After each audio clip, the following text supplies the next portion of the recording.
अस्सलाम वालेकुम स्टूडेंट्स।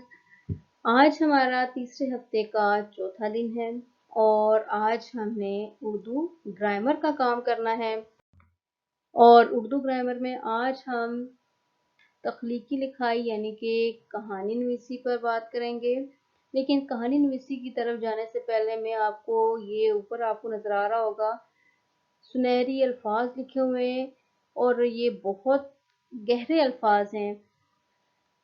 हर शख्स सच्चा दोस्त तलाश करता है मगर खुद सच्चा बनने की कोशिश नहीं करता। इसमें बहुत ख़ास बात या बहुत अहम बात यह है कि हम उम्मीद करते हैं कि जो हमारा दोस्त है, जो हमारा साथी है, वो हमेशा हमारे साथ मुखलिस हो, हमेशा हमसे सच बोले, हमें धोखा ना दे। लेकिन हम खुद को कभी भी इस काबिल नहीं बनाते या कभी भी हम खुद अपना जायज़ा नहीं लेते कि हम कैसे दोस्त हैं। क्या हम अपने दोस्त के साथ मुखलिस हैं?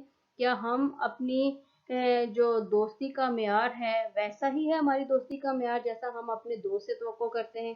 खैर, इस बारे में हम जब बात करें तो बात से बात निकलती है और बहुत आगे तक चल जाती है। लेकिन अभी सिर्फ आपके लिए सिर्फ इतना ही है कि जब भी दोस्त बनाए, अच्छे बनाए और जो तवक्कुआत आप दूसरों के साथ रखते हैं वही तवक्कुआत आप अपने लिए भी रखें कि आपकी ज़ात से भी किसी दूसरे को कोई तकलीफ ना पहुंचे। चलें, आज हम चलते हैं कहानी नवीसी की तरफ, यानी कि हम आज जो बात करेंगे कहानी के बारे में कि कहानी कैसे लिखते हैं, कहानी होती क्या है। पहले तो मैं कहानी की आपको एक छोटी सी तारीफ बता देती हूँ। कहानी की तारीफ अगर कोई पूछे कि कहानी है क्या, तो हम ये कह सकते हैं कि सादा और रोज़मर्रा ज़ुबान में एक मुख्तसर किस्सा जो माशरे की अक्कासी करता हो, उसका एक मुकम्मल प्लॉट या कह सकते हैं एक मुकम्मल तरतीब के साथ बयान करना और बयान करने के बाद उससे एक इखलाकी सबक हासिल हो, उसे हम कहानी कहते हैं। ठीक है, कहानी नवीसी के कुछ असूल भी हैं, कुछ अहम नुकात भी हैं। सबसे पहला कि कहानी का प्लॉट मुकम्मल हो। बार बार प्लॉट का जिक्र कर रही हूँ, मतलब ये कि कहानी का उतार चढ़ाव, कहानी की तरतीब मुकम्मल होनी चाहिए। उसमें ऐसा ना हो कि कोई वाकया कोई बात पहले की हुई हो और उसका इख्तिताम पे बाद में फिर दोबारा जिक्र किया हो। ठीक है, दूसरा उसका अहम असूल क्या है कि कहानी हमेशा माजी यानी कि ज़माना माजी में तहरीर की जाती है, था थी में। ठीक है, गुजरे हुए ज़माने में। इंग्लिश में हम उसे बोल सकते हैं, अंग्रेजी में हम उसे बोल सकते हैं पास्ट टेंस में।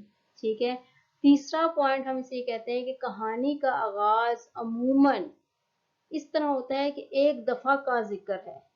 ठीक है, अमूमन हम जब भी कहानी लिखते हैं तो हम एक दफा का जिक्र है से स्टार्ट करते हैं।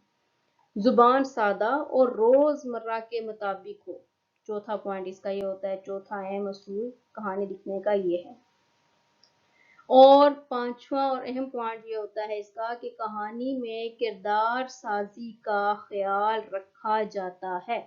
जब भी हम कोई कहानी लिखते हैं तो उसमें किरदार के बारे में हमें पता होना चाहिए कि कहानी कह किसके बारे में रहे।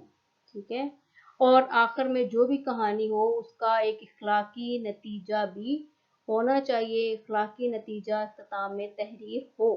ठीक है, तो ही एक हमारी अच्छी कहानी बन सकती है, एक अच्छी कहानी हम तहरीर कर सकते हैं अगर हमें ये 4-5 पॉइंट, ये 4-5 अहम नुकात हमें पता हो, तो ही हम एक अच्छी कहानी तहरीर कर सकते हैं। आपकी उर्दू ज़ुबान और क़वायद में सफ़ा नंबर 13 पर एक कहानी लिखी हुई है।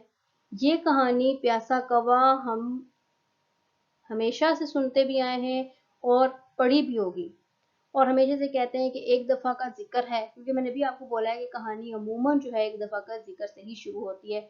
और हम कहते हैं कि एक प्यासा कौवा था, वो प्यास की तलाश, पानी की तलाश में मारा मारा फिर रहा था कि उसे किसी जगह पर एक मटका नजर आया और उसने उसके पास जाके देखा तो पानी बहुत कम था। वो उदास हुआ लेकिन फिर उसने हिम्मत नहीं हारी और उसने कैंकर उठा के उस घड़े में, उस मटके में डालना शुरू किया। पानी ऊपर हुआ और उसने पानी पिया और अल्लाह का शुक्र अदा किया और वहां से उठ गई। ये कहानी वो है जो हम अक्सर सुनते हैं। ठीक है, لیکن آپ نے جو کہانی تحریر کرنی ہے وہ آپ نے سٹارٹ میں ایک دفعہ کا ذکر ہے نہیں بلکہ دوسری دفعہ کا ذکر ہے کا استعمال کرتے ہوئے آپ نے ایک نئی کہانی تحریر کرنی ہے. ٹھیک ہے، یہ کہانی بالکل نہیں لکھیں گے کہ ایک پیاسا کوا تھا، وہ پانی کے تلاش میں کسی جنگل میں جا بھٹک رہا تھا اور اسے مٹکا نظر آیا. آپ نے یہ نہیں لکھنا، آپ نے دوسری دفعہ کا ذکر کر کے اسی کہانی کو تبدیل کر کے لکھنا ہے، اور اس کا ایک الگ عنوان ہونا چاہیے، ایک الگ اس کا اخلاقی سبق ایک الگ نکلنا چاہیے. ٹھیک ہے، تو پھر میں دیکھوں گی کہ آپ لوگوں نے دوسری دفعہ کا ذکر کے ساتھ اس کہانی کو کس طرح تبدیل کیا اور کیسے لکھا. اچھا جی، اب آپ کو سمجھ آ گیا ہوگا کہ آج کا جو ہمارا کام ہے وہ کہانی نویسی کا تھا. ٹھیک ہے، آپ نے ایک کہانی تحریر کرنی ہے اور اس کو سٹارٹ آپ نے جو اس کا کہانی کا سٹارٹ ہے وہ آپ لکھیں گے دوسری دفعہ کا ذکر ہے. اب آگے سے اگر میں کہانی آپ کو دوسری دفعہ کا ذکر کے ساتھ اس پیاسے کوے کو تبدیل کر کے دوں گی تو آپ لوگوں نے ویسے ہی اٹھا کے لکھ دینی ہے، لیکن یہ آپ کا ٹاسک ہے، آپ کا آج کا کام ہے. آپ نے اپنے دماغ سے، ٹھیک ہے، پہلے اس کہانی کو پڑھیں اور اس کے بعد پھر اپنے دماغ سے دوسری دفعہ کا ذکر کے ساتھ آپ کہانی لکھیں. اور امید کرتی ہوں کہ آپ اچھی کہانی لکھیں گے اور ترتیب سے لکھیں گے، جملے کو ایک سیکوینس کے ساتھ اس طرح لکھیں گے کہ پڑھنے والے کو دل کرے کہ وہ اینڈ تک اس کو پڑھے. اور امید کرتی ہوں کہ آج کا کام آپ کو سمجھ آ گیا ہوگا. شکریہ، اللہ حافظ.